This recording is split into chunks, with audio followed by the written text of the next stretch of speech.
when a woman speaks but doesn't really say it. I used to think women were impossible to understand.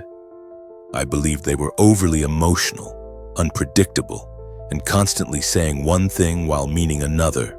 For years, I chalked it up to mystery, mood swings, or just that time of the month. But over time, and through painful trial and error, I realized the truth was far more fascinating. The problem wasn't with women.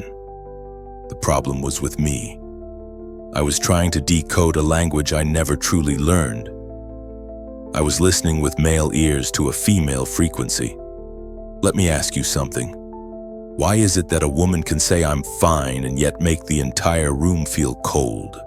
Why does "it's not a big deal" somehow sound like a thunderstorm waiting to erupt?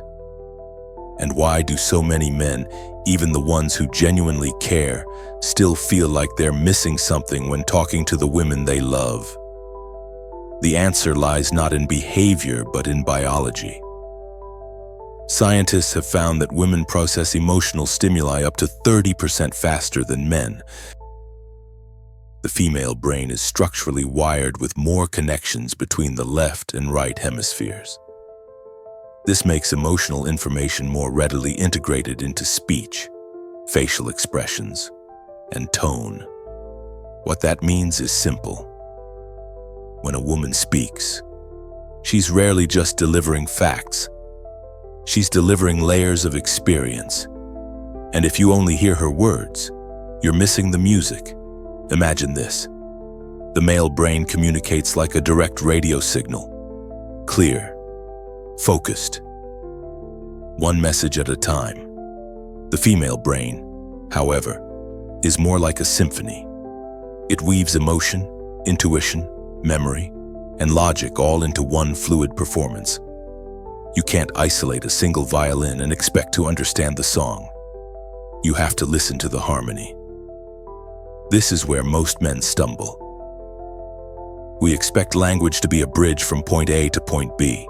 We want clarity, precision, and conclusion. But for many women, language is not a destination, it's a reflection. A way to make sense of the emotional currents flowing beneath the surface. So when she says something that seems confusing, it's not because she's being difficult. It's because she's sharing a feeling, not a fact. Let's make this clear. Women don't communicate the way men do, because they don't think the way men do. Their words are infused with emotional subtext, and unless you've trained yourself to hear beneath the words, you will always miss the message. Understanding a woman begins when you stop trying to translate her into logic and start listening with your presence. Not to respond, not to fix, but to feel. Her words may be subtle, even contradictory, but they are never random. Her pauses, her tone, the flicker in her eyes, they are part of a language older than words. A language shaped by biology, sculpted by experience, and spoken not just with the mouth, but with the entire nervous system. So the next time she says nothing's wrong, don't take it at face value. Ask yourself, what's really being communicated here? Because chances are, she's not hiding something from you. She's inviting you into a deeper layer of meaning. The only question is, are you willing to hear it? The emotional map beneath her words. To understand how women communicate, we need to go beneath the surface. We need to stop asking what she said and start asking how her brain crafted those words in the first place. Because a woman doesn't just speak with her mouth. She speaks with her entire emotional system. And that system is built differently than yours. Let's look at what neuroscience tells us. One of the most important structures in the brain is something called the corpus callosum. It's the bridge between the two hemispheres, allowing the left and right sides to talk to each other. In women, this bridge is physically wider and more active. What does that mean? It means the female brain can connect logic and emotion faster, deeper, and more fluidly. While one side is processing words and the other is feeling everything beneath them. The result is emotional language, not language about emotions, but language made of emotion. And then there's the amygdala, the brain's emotional fire alarm. In women, it's more reactive and more deeply connected to the memory centers. So when something triggers her, she doesn't just feel the present moment. She feels every other moment that ever looked or sounded like it. Her brain brings in history, memory, and intuition all at once. And that's why her response can seem out of proportion to the moment. But it's not.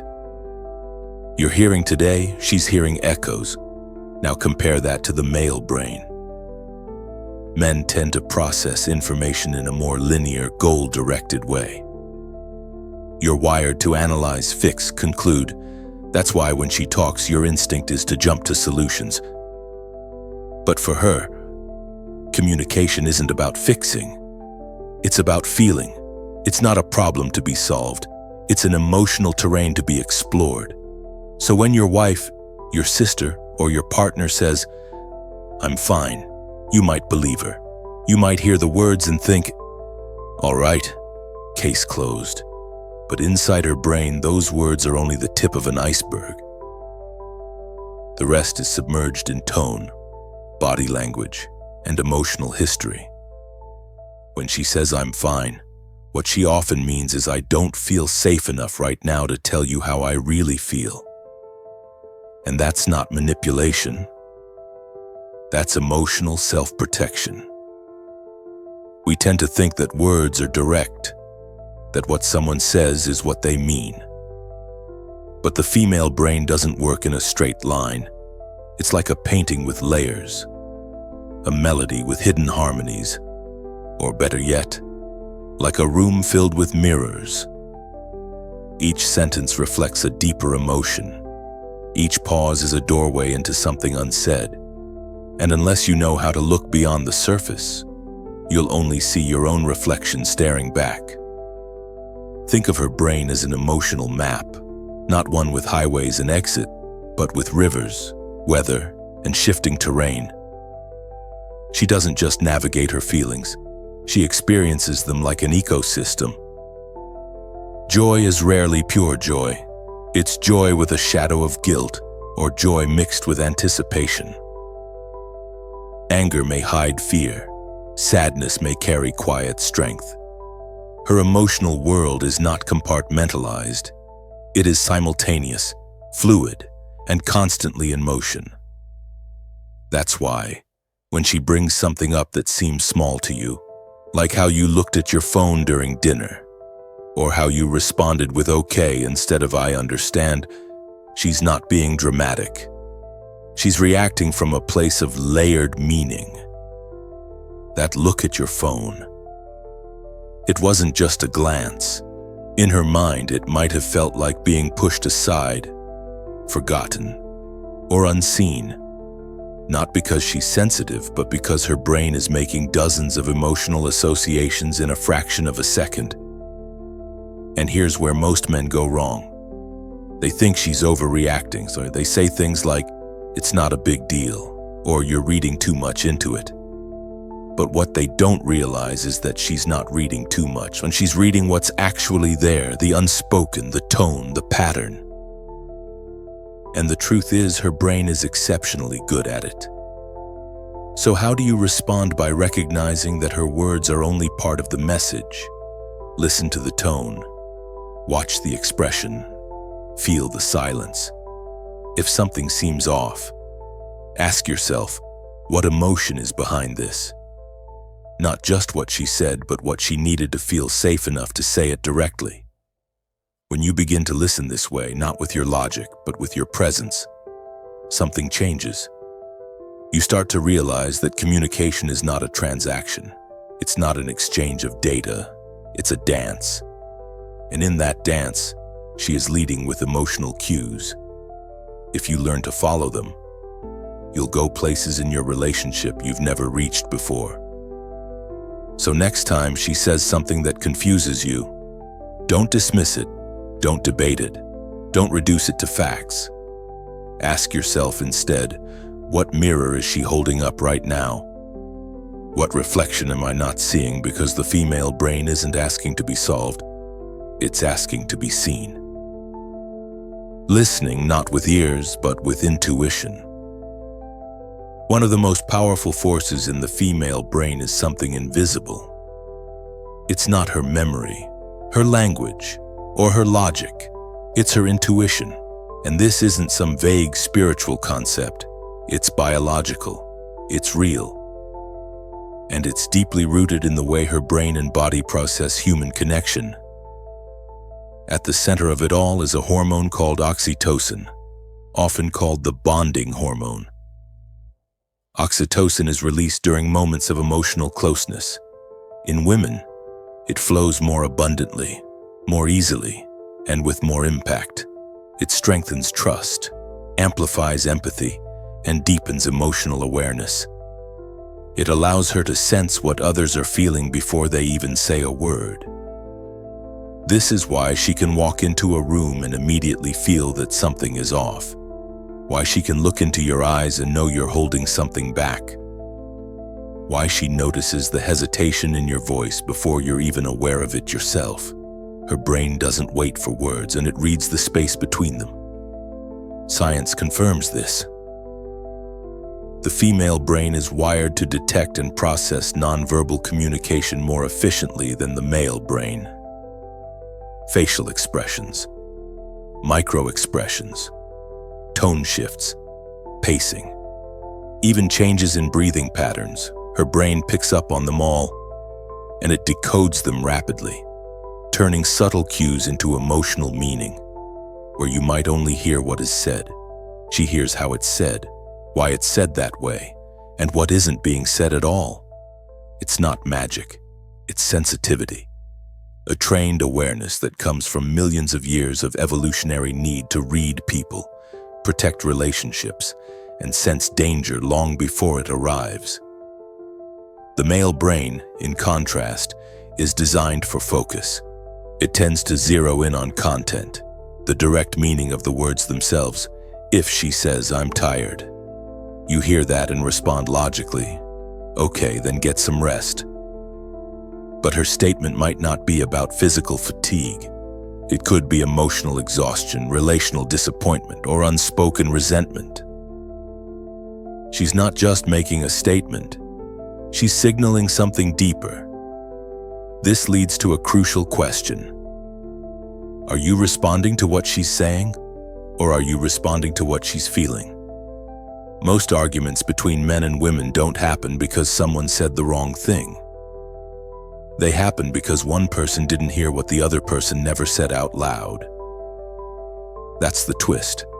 It's not a failure of communication. It's a failure of emotional recognition. You're talking past each other, not to each other. Now, for example, she might say, "You never help around the house." On the surface, this sounds like a complaint about chores. But underneath, what she might be feeling is loneliness, a desire for partnership, or the fear that she's doing life alone. If you respond by saying, "I do help. I just vacuumed yesterday," you're answering her words, not her emotion. You're fighting facts, but she's crying out for connection. Understanding this changes everything. It shifts the entire conversation. It teaches you to stop listening like a technician and start listening like a mirror. Reflect what she's feeling. Acknowledge it, even if you don't fully understand it yet. Because what matters most to her is not that you solve it, but that you feel it with her. Here's the truth few men hear. You don't have to agree with her to understand her. You don't have to fix her pain to validate it. Sometimes, the most powerful thing you can say is, "I see you." Because to the female brain, being seen is being loved. And yes, this kind of listening is harder. It demands more presence. It means letting go of the need to be right or efficient. But the reward is profound. You build trust, you create emotional safety, and you unlock parts of her heart that logic alone could never reach. So the next time she looks upset but says she's fine, don't walk away. Stay with your presence, not your defense. Ask yourself, what's the emotion behind this moment, and what is she trying to show me that she hasn't yet found the words for? Because when you start listening with intuition instead of instinct, with presence instead of solutions, something shifts. You stop reacting and start responding. You stop correcting and start connecting. And that, more than any word spoken, is what she's been waiting for. 3 keys to unlock the female mind. Understanding a woman doesn't come from studying books or memorizing what to say. It comes from how you show up when she feels the most misunderstood, when her voice softens, when her eyes dim, when her words don't match her energy. What she's really asking for is not clarity, but connection. And to create that connection, you need the right keys. Not keys made of intellect or logic, but of presence, empathy, and emotional fluency. Let's look at 3 of the most powerful keys that open the door to her inner world. Key 1, reflecting emotion. Most men listen to respond. They hear the words and prepare their argument, their solution, or their defense. But the female brain doesn't need you to win the conversation. It needs you to recognize the feeling inside it. The first key is to reflect her emotion, not her logic. When she says, "I feel like nobody really cares," your instinct might be to say, "That's not true. I care. Look at all I do for you," but that response, while well-meaning, misses the point entirely. She didn't ask for evidence. She asked to be seen. Instead, try this. Say, "It sounds like you're feeling invisible, like you're carrying everything alone." Suddenly, something changes. Her shoulders drop, her voice softens. The wall begins to crack. Why? Because you're no longer debating the content, you're echoing the emotion. This isn't about agreement, it's about acknowledgement. The female limbic system, the part of her brain that handles emotion, calms down when she feels understood. Her body literally begins to relax. Her guard lowers. Her nervous system feels safer. That's not psychology, that's neuroscience. She doesn't need you to fix how she feels, and she needs you to stand beside that feeling and say, "I get it. I'm here." That moment of reflection is like oxygen to her heart. It tells her, without needing to explain herself again and again, that she's not alone inside the storm. Key 2, asking open-ended questions. The second key is curiosity, not interrogation. So often, when emotions rise, we try to drill into the issue. We ask questions like, "Why are you upset?" or "What did I do wrong?" But these are closed questions. They feel defensive. They feel like traps, and most of all, they force her to shrink her emotions into sound bites that make sense to you. Instead, ask her something open, something that invites her deeper, not boxes her in. Try, "How did that affect you?" or "What was that like for you when it happened?" These kinds of questions tell her, "I'm here to listen to the whole story, not just the headline." Why does this work? Because the female brain often processes emotion through articulation. She doesn't always know how she feels until she says it out loud. And when you hold space for her to explore that, she starts to trust you more. Her dopamine levels increase. She feels safer, calmer, more connected. Think of it like this. A closed question is like a hallway with one locked door. An open question is a garden with many paths. She may not take the path you expected, but she'll take the one that leads to truth. And when she gets there, you'll be right beside her. This kind of questioning takes patience. It requires you to pause your agenda. But in return, you gain access to parts of her that no command, no logic, no force could ever reach. You show her that your love is not limited to good moods and easy moments. It's big enough to hold her while she unfolds. Key 3. Unconditional presence. The third key is the hardest for many men. It is to do nothing. Not because you're indifferent, but because you understand that sometimes presence is louder than words. When a woman is overwhelmed, when she's crying or withdrawn or afraid, our instinct is to act, to say, "Don't cry," or "Everything will be okay." But these words, though comforting on the surface, can sometimes make her feel like her emotions are a problem that needs to be erased. Unconditional presence means you stay. You don't run from her storm. You don't offer shallow comfort. You simply remain. When she's silent, you don't fill the space. When she's hurting, you don't rush to repair. You breathe with her. You wait with her. You say, "I'm not going anywhere." And that single act creates a sacred shift. She no longer has to perform calmness for your comfort. She can unravel, knowing that you won't punish her vulnerability with distance or distraction. This is not easy. It demands emotional strength. You have to resist the urge to make the moment easier. You have to feel your own discomfort without trying to escape it. But that sacrifice builds trust. It tells her that her full emotional range is welcome in your presence. Here's the twist most men miss. She doesn't need a hero. She doesn't need you to swoop in and fix the world. What she needs is a witness. Someone who will stand in the fire with her and say, "I see you, and I'm still here." When you can do that, when you can reflect her emotion, ask her to open up, and stay without conditions, something remarkable happens. She opens, slowly, fully, and without fear. She stops performing and starts revealing. She stops resisting and starts trusting. And that trust becomes the foundation of everything else. These 3 keys are not techniques. They are ways of being. They require humility, presence, and courage. But if you use them, not as tools to gain control, but as gifts to build connection, the results will speak for themselves.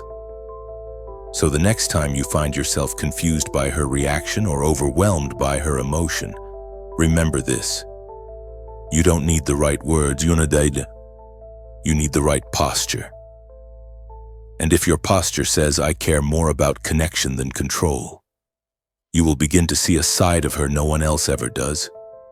Because the mind of a woman is not a puzzle, it is a place.